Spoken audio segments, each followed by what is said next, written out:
Everyone, welcome to the channel मेरा math. मैं एक बार फिर से आपके साथ आया हूं।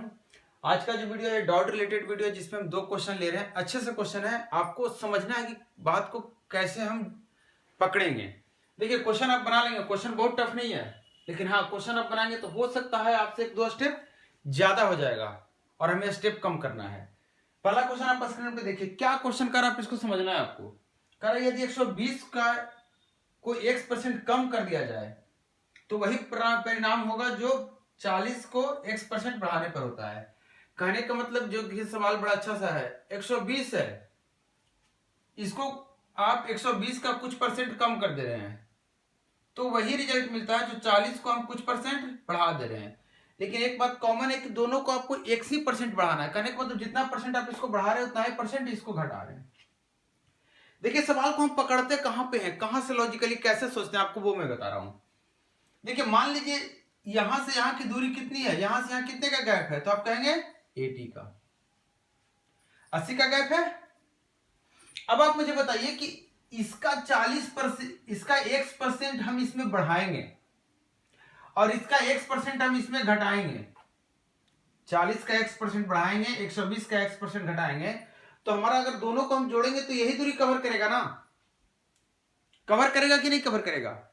यही दूरी में से कुछ घटाएंगे यहां पे आएगा और कुछ बढ़ के यहां पे जाएगा और दोनों बराबर हो जाएगा। इसका मतलब ये जो दूरी है इसको हमको डिवाइड करना है कितने पार्ट में, तो आप कहेंगे सर 120 का x% और 40 का x%, मतलब 160 का x%। ये दूरी 80 जो है 160 का x% है, तो x% कितना है, तो आप कहेंगे 1/2, मतलब x क्या हो गया 50%। आपको ये निकल कर आ गया। तो सबसे पहले आपको ये निकालना था। आप इसको सिंपल तरीके से भी निकाल सकते हैं, लेकिन ये एकदम लॉजिकली आप सोचेंगे तो ये बात हुई है।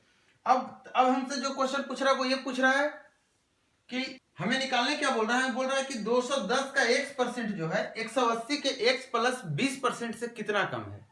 तो 210 का x% मतलब 50%, 180 का 20 x प्लस 20 मतलब 70% से कितना कम है। तो ऊपर वाला चीज जो है नीचे वाले से कितना कम है, तो हम परसेंटेज से परसेंटेज काट दिए, 0 से 0, 0 कट गया, 7 से 3 कट गया, 3 से 6 कट गया, कितना आ गया 6, 5/6, मतलब 6 से कितना कम है, तो आप कहेंगे 1 कम है।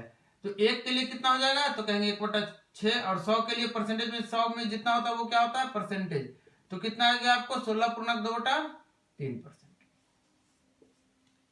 समझ गए? तो आपको क्वेश्चन को इस तरीके से सोचना। अब ये जो सेक्शन है ये आपको दिमाग में कैलकुलेशन कर लेना है। ये सेक्शन के लिए आपको पेन नहीं चलाना, हालांकि आपको दिक्कत इसी सेक्शन में हुआ होगा। जिनको आपको दिक्कत हो रहा है इसके बाद भी अगर लॉजिक समझने में, तो आप फिर से हमें दोबारा 3 बार वीडियो देखिए। अगर इसके बाद भी दिक्कत हो रही है तो फिर से आप क्वेश्चन को पोस्ट कीजिए। देखिए, एक क्वेश्चन और हमारे पास है, ये भी अच्छा क्वेश्चन है। देखिए क्या कह रहा है, कह रहा है किसी वस्तु के अंकित मूल्य पर क्रमिक 2 छूट प्रत्येक x% देने के बाद कुल छूट 259.20 259.20 इतना रुपया हो जाता है। बोल रहा है कि 259.20 का छूट दिया जाता है 720 रुपया के सामान पे, जिसका अंकित मूल्य 720 रुपया, उस पर इतना छूट दिया जाता है। लेकिन ये 2 क्रमिक छूट है, लगातार सक्सेसिव डिस्काउंट दिया जा रहा है x% का। तो आपको पूछ रहा है x की वैल्यू कितनी होगी, तो मैं आपसे सिर्फ पूछ रहा हूं कि अगर इतना छूट मिला है 720 में तो परसेंटेज में कितना हो जाएगा, तो आप 100 से गुना करके बताएंगे।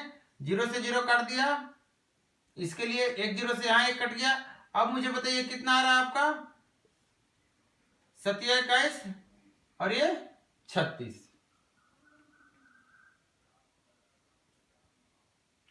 कितना आ गया 36, मतलब 36% क्या था वो टोटल डिस्काउंट था। अब आपके पास देखिए, आप एग्जाम दे रहे हैं तो आपको हर चीज का ध्यान रखना है। अब यहाँ पे ऑप्शन का थोड़ा सा अगर आप हेल्प लीजिएगा तो आप मुझे बताइए कि 36% डिस्काउंट होने का मतलब कि इसका आधा होता है 18, मतलब 18% से ज्यादा दोनों डिस्काउंट रहा होगा, क्योंकि दोनों बराबर है। दूसरी चीज है, जो भी डिस्काउंट रहा होगा 21 या 22 या 24 या 19 नहीं रहा होगा। क्यों? क्योंकि जब इसका ओवरऑल डिस्काउंट निकालेंगे, लगातार डिस्काउंट निकालेंगे, इक्विवेलेंट डिस्काउंट निकालेंगे तो डेसिमल में आ जाएगा, जबकि आपको आना है कितना 36। तो आप एक बार नजर जैसे ही डालेंगे 20% पे तो पता चलेगा 20 + 20 - 20 × 20/100 कितना हो जा रहा है 36, मतलब वो x है क्या, तो 20% है। तो आपको ये अगर कॉमन सेंस आप लगाएंगे कि आपको 36% ओवरऑल होना है, तो आपको ऐसा ही x का वैल्यू लेना होगा जो आपको डेसिमल में ना दे, मतलब जिसका गुणनफल जो होता है, स्क्वायर होता है, वो 100 से डिवाइड करने पर डेसिमल में ना आए, तभी हम इससे बचेंगे। और अगर आपने इस तरह के क्वेश्चन पे पहले प्रैक्टिस करा होगा तो आपको डायरेक्टली 36 देखने के साथ आपको पता चल गया होगा कि 20% का सक्सेसिव डिस्काउंट है 2 बार का। क्लियर है? तो चलिए यहाँ पे हम वीडियो को क्लोज कर रहे हैं। आप क्वेश्चन को पोस्ट कीजिए, फेसबुक पे क्वेश्चन को पोस्ट कीजिए, डिस्क्रिप्शन में आपका लिंक दिया हुआ है, फेसबुक पेज को ज्वाइन कीजिए और वीडियो को जितना ज्यादा हो सके आप शेयर कीजिए। अगर अभी तक आपने सब्सक्राइब नहीं किया चैनल तो सब्सक्राइब कीजिए। Thank you.